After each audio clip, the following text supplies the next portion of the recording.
Salamat sa iyo, pinaglalaba mo ko at inalagaan mo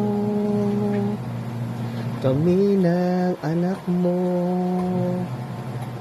Ang tanging nais ko lamang asawa ko, bawas-bawasan mo pagkabunganga mo. Huwag kang palaging galit, itikom ang bibig at bawas-bawasan mo ang iyong pananakit.